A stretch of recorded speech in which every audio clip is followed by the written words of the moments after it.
Hey friends, I just had a spectacular morning, made a new friend, met someone who's kind of been an early supporter of this post and the kind of work that it's all about. And yeah, just had a really kind of fulfilling morning of conversation and reflection, and to some degree also kind of looking at, a little more on my own, what I'm doing here. This is, I think that as I have been going through the process that I've now described for the past several days of kind of chiseling away at what are my next steps, what's my next direction, or at least an important component of the direction that I'm going to be going over the next period of time. And as I've described at length now on several posts how I avoid that process. And I think that's probably not a phenomenon unique to me. When we get attached to patterns of how we should behave, what our life should look like, a lot of the work is just sitting with that, not judging it, but just letting ourselves receive the impression of that for long enough that we can kind of, let go of stuff that's not serving us, that we can actually see, oh, I keep doing this thing. I do it all the time. It's not what I want to be doing, or the result is generally that it leads me somewhere I don't want to be. But, I was watching a video yesterday by Sadhguru, in which he was talking about compulsions and how we, it's our tendency in society and in ourselves to see compulsion manifesting in external action. In other words, highly visible forms of compulsion.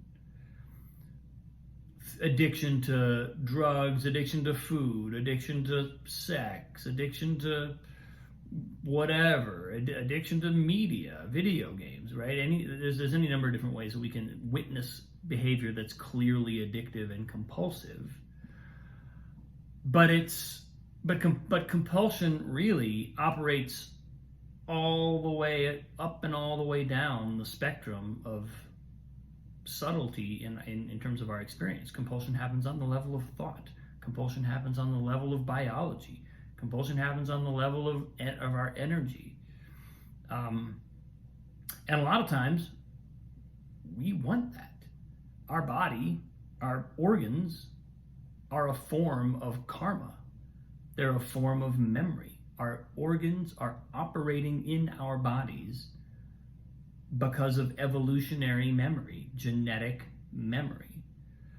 That's karma by another name.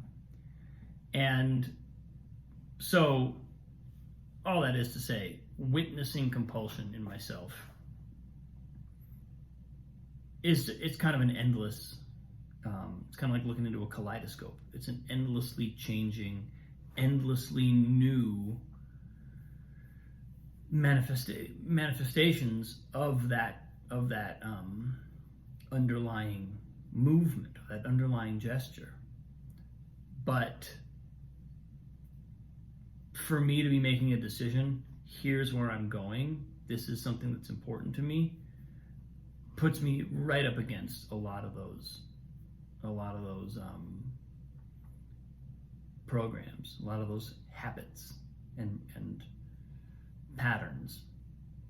So as I think my conversation this morning was illuminating, because it was another example, and I've had this from many of you, from many of the people who've followed this post at all and with whom I've chatted a bit about it.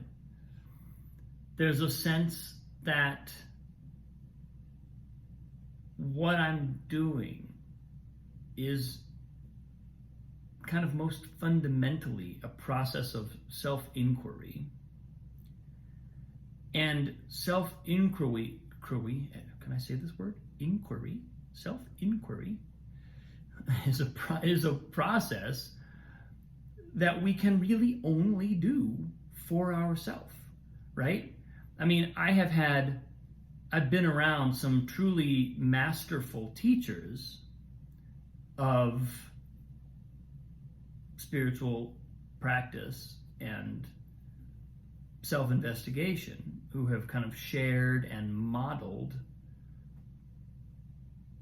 ways of discovering reality within ourselves. And that's obviously really important. I mean, it's at least to those of us who are interested in it, it's inspiring and it's wonderful. But it's really something that can only be done by a person who's willing to do it on themselves. You know, I mean, I've had a handful of experiences where maybe two people can do that together, and the sort of presence of the other person provides a reflection and a kind of bouncing off point that allows our own self-inquiry to go a little deeper, or to be a little more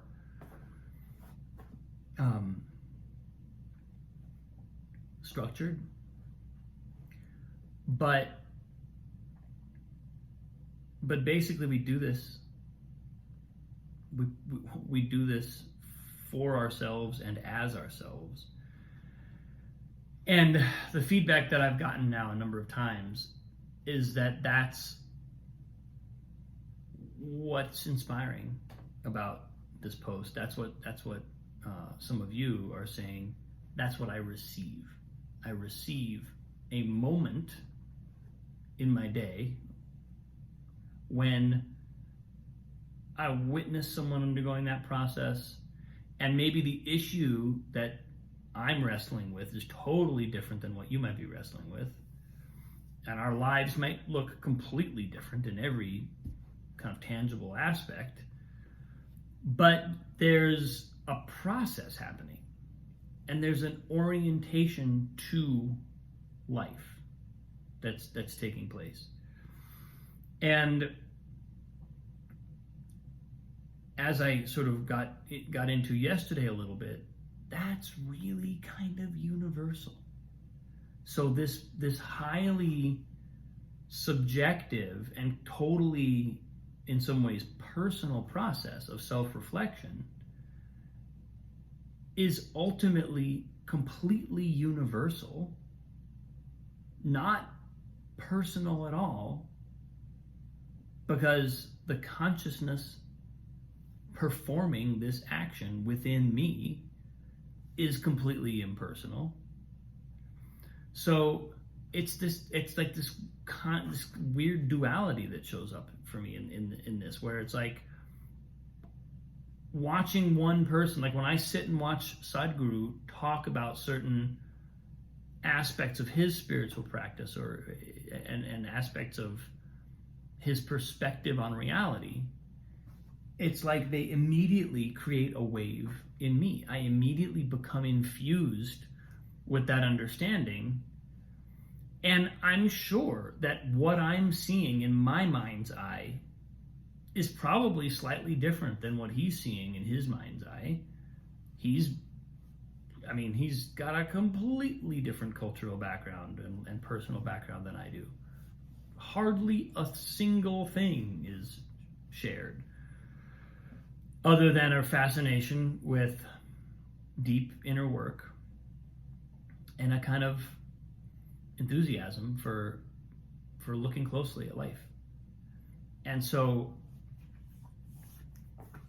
if I can manifest that in my own practice and in my own life in some way, and if I can articulate one snapshot of that happening within one human mind, there's the potential that can resonate, and that can, be either be a form of guidance or just a form of provocation for other people. And again, doing this work and doing this post regularly, I think I've articulated any number of times how significant it's been in my life to come to a place every day where I'm viewing my reality, my life, from the highest vantage point, and where I'm viewing my reality from the point of view of, I know that literally every single moment of my life, every event, every emotion, every thought, every action, everything is here to serve me. Everything is here to help me evolve. Now, obviously, we fall out of that perspective every once in a while in life, even if we hands down know that with total and utter kind of psychological and intellectual conviction. The movement of time and the movement of events can very easily sort of blow us off balance for a moment, to where we just intuitively, our instinct, our survival mechanism responds, and is not responding from a place of, I know that this unpredictable provocation is here to help me grow. That's not what it feels like. It feels like we're being blown into some sort of like dangerous or undesirable or, in some way negative place. But that's why a practice of coming and of viewing my life and of articulating my perspective, what I see from that vantage point every day, has made such a massive impact.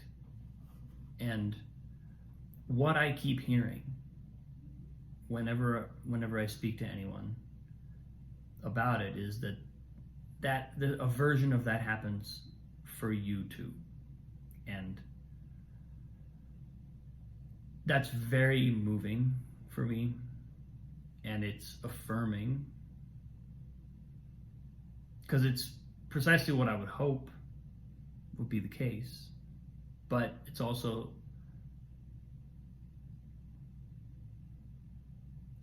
I can't do that to you. I can't do that to anyone. It can only ever be offered, and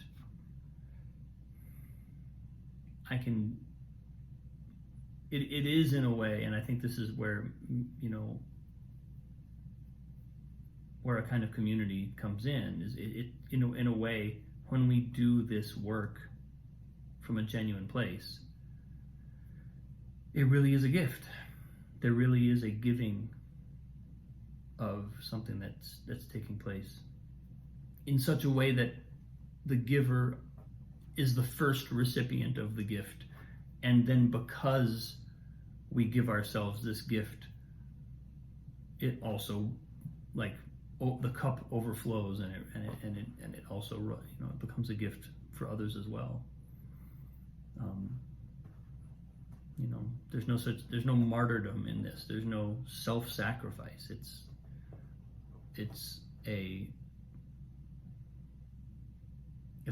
all affirmation. All affirmation.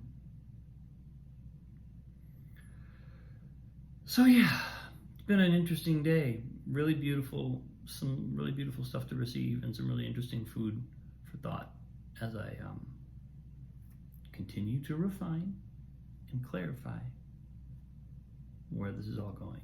So, but man, do I have appreciation for all of you. Thank you. Much love. Have a wonderful day. I'll see you tomorrow.